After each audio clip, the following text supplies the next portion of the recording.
This is InCamp Field Notes, quick conversations and the cliff notes, thoughts, and lessons that don't always make it to the big stories, but shape the way we hunt and see the outdoors.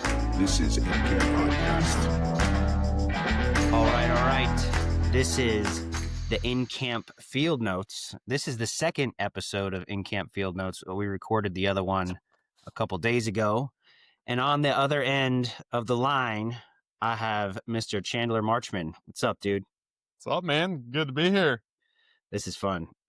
We've kind of been texting back and forth through the deer season and, excited talking about, tromping around the woods and maybe getting together at some point in time. But this is going to be a little bit different because we're not talking about deer hunting. Your expertise is kettlebells, and I love the kettlebells. And if you're a hunter, you should love the kettlebells too. Do you want to give me like a 30-second rundown of Chandler? We're going to do a longer one in just a minute, but a 30-second rundown of me. How can I condense my my life or my purpose down into 30 seconds? Well, I guess what is it that you do? And then, like I said, there's going to be a full episode for people to listen to, and it won't be 30 seconds. Gotcha.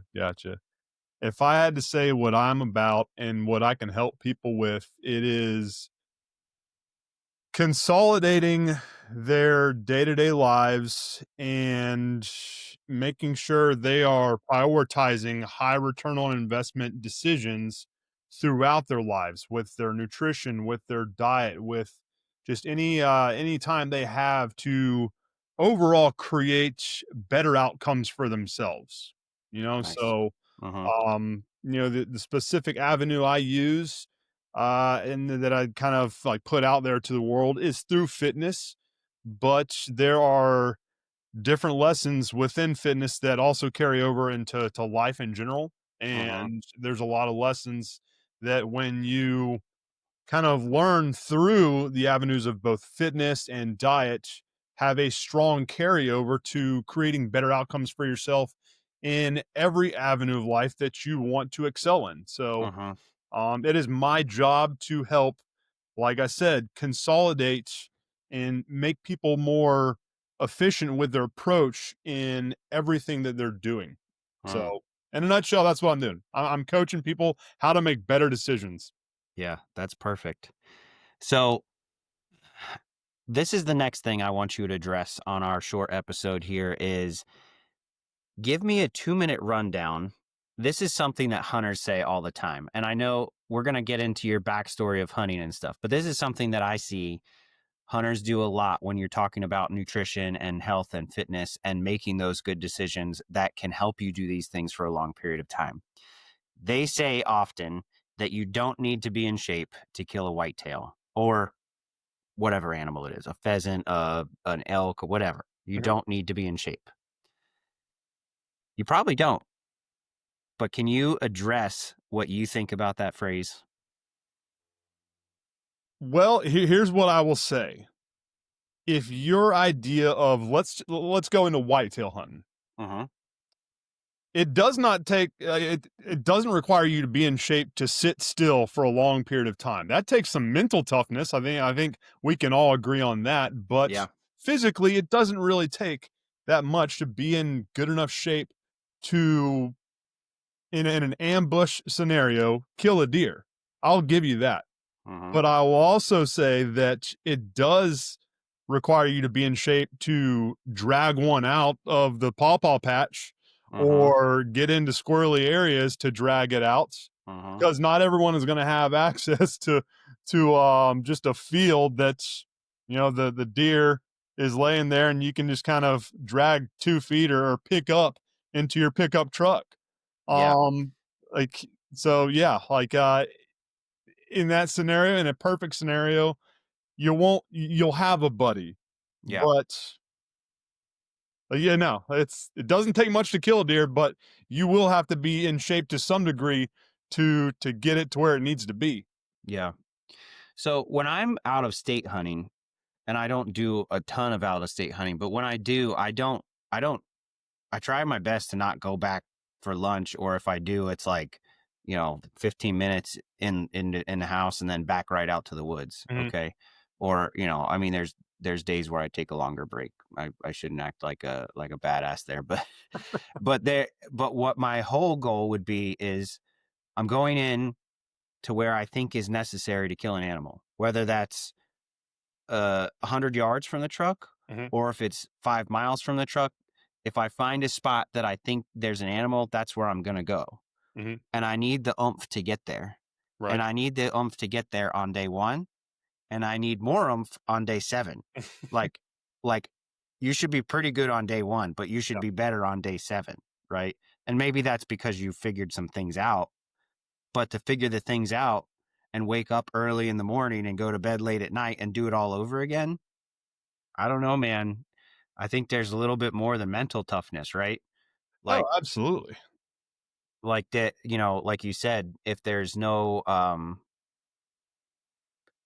mean, if you don't have a field edge to hunt on, there might be a little bit more said about it. And that's something you've been practicing, right? Yeah, so, we talk about, like, let's say a scenario where you you have the intel and you're set up in a perfect ambush spot, whether in a tree or on the ground, and you're lucky enough to have a shot opportunity and you kill. Uh-huh. Let's backtrack. If you're not hunting private land, if you don't have the luxury of knowing where the deer are going to be, or you don't have the luxury of paying for an outfitted hunt, you're going to have to do the scouting yourself. Uh-huh. And to be in shape, like to really find the deer, like it takes effort. It Uh-huh. takes a lot. In Uh-huh. my mind, it takes a lot more effort if you want to be successful to put feet on the ground and check spots that you might have seen on X if you're hunting public, to figure out where there's sign. And Uh-huh. the odds are the first spot you pinpoint might not be, or probably won't be, where you found a honey hole. Yeah. So yeah, Yeah. it's going to require you to be in shape and put some miles in. Yeah. So So you kind of used to be like really big into standard lifting and like a gym routine and gym rat kind of Mhm. stuff. So you kind of transitioned to the kettlebell thing, in my opinion, a lot more functional. If you were to say to somebody that is a hunter that's looking to say like, hey, I need a little bit of a life change, what are kind of the first things they can do if they're completely out of shape? Just maybe even maybe not overweight, but you know, cardiovascular, resistance type stuff. What are the first steps that you can say this is what you need to do? And either it's balls to the wall or maybe it's not that bad. Well, let's say if there's two answers to this. One is, let's say someone is just completely deconditioned. They Uh-huh. are not accustomed to lifting weights or prioritizing purposeful fitness, which is Uh-huh. in my mind, is the act of picking up weights and exercising in the conventional way that we think exercise is. Take, Yeah. for instance, my dad. My dad never lifted a weight in a day in his life, but he gets a lot of unpurposeful exercise in by just you know, doing manual labor. That's his Yeah. form of exercise. Uh-huh. Now, when you kind of cross that and go into purposeful exercise, and you're dealing with a deconditioned individual, someone that is out of shape, they've got 20 plus pounds of fat to lose. They don't have much strength. They don't have much mobility. They don't move well. Um, I'm going to suggest different things to them compared to someone that is maybe in relatively good shape and accustomed to training through more conventional gym equipment means like barbells, dumbbells, and machines. Uh-huh. So one thing we can do for each though is implement some very conventional, fundamental movements that I stress to everyone that carries over very well into everyday life. And for Uh-huh. me, that's just carrying, Yeah. so like everyone thinks kettlebells, they think the swing, snatch, clean and jerk, clean and push press, clean and press.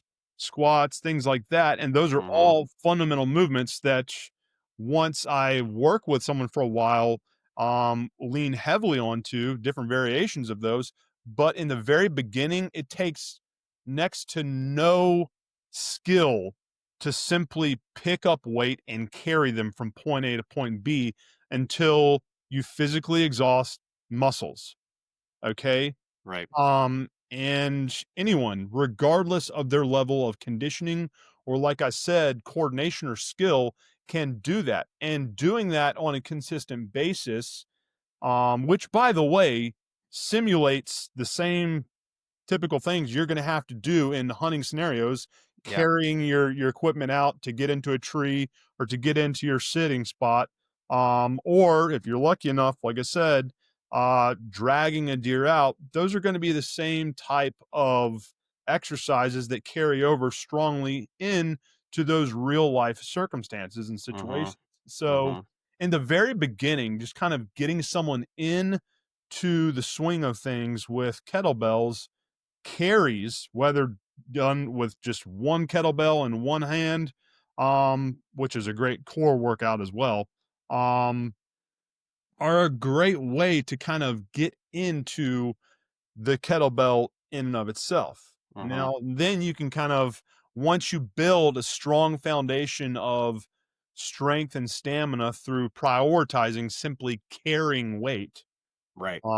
then you can get into more of the nuanced, more skill-based movements like the swings, like snatches, cleans, deadlifts, things of that nature.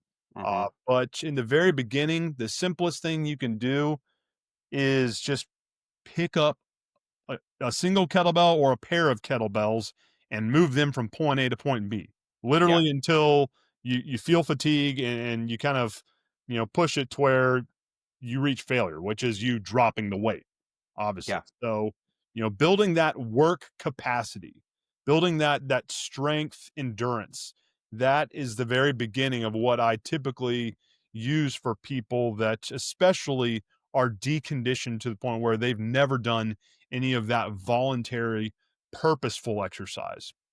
Yeah, that's perfect advice, man. Because I think that's something that's always very intimidating to people is Yeah. like, well, I got to learn all these crazy moves. And they're like, well, they get into some workout that tells them about snatching and they're trying to watch a video on how to snatch and how to do this without Mhm. breaking their face.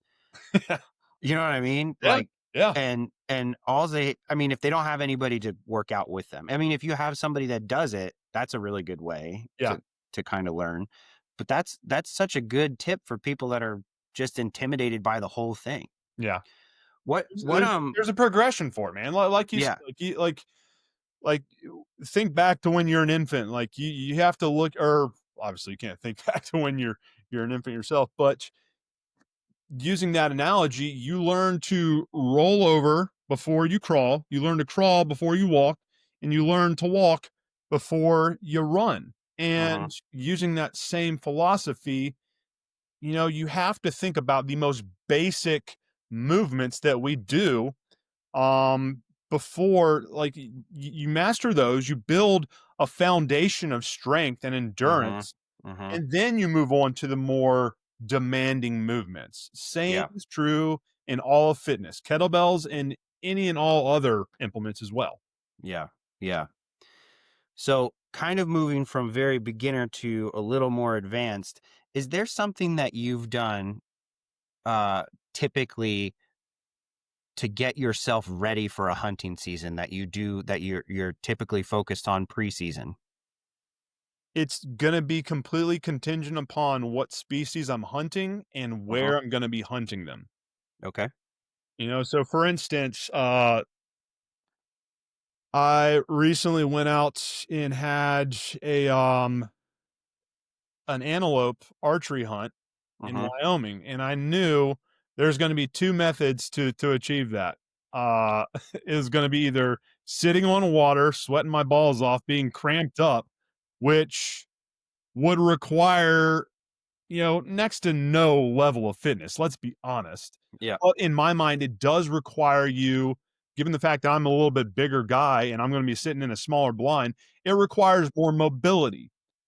right? So I'm going to be having to train that. But like on the actual shooting side of things, I'm also going to have to train my body to kind of handle weird shooting positions. So there's that side, but then there's the other side where I'm going to be needing to be mobile for stalking, Mm-hmm. the spot and stalk. Mm-hmm. So um like you obviously need to train your body to be more capable of moving stealthily, and that's going to require a lot of times you having more hip mobility, thoracic spine mobility, and if you don't prioritize that, you can bust up a stalk pretty easy. They have some pretty good eyes. Yeah, All right, and for then sure. let's kind of fast forward a month to elk season. Anyone that has done a public land over the counter archery elk hunt in Colorado knows Mm-hmm. damn well you have to put in a lot of miles before you're even hunting. Yep. Like step one is finding them. And to Yep. find them, you have to be in damn good shape because you're gonna be Yeah. hunting up in the mountains, which means elevation change and thinner air, right? Mm-hmm. So for a Mm-hmm. flatlander like me, my training required me to be able to sustain both that anaerobic and aerobic capacity, which for any of y'all don't know, like, you have to be able to get your heart rate up and be able to sustain keeping it up and still move forward. All right. And you have to be able to recover pretty quickly. All right. Mm-hmm. So your training is going to have to um be indicative of that specific goal. Yeah. So like your training is going to be um it needs to be specific to, in my mind, where you're hunting and also what you're hunting. Yeah. Yeah. I agree. So this is going to conclude our short episode, the Field Notes version. Dude, thanks for coming on. I appreciate it. If you enjoyed this episode, check out Chandler's full-length conversation on InCamp episode 35.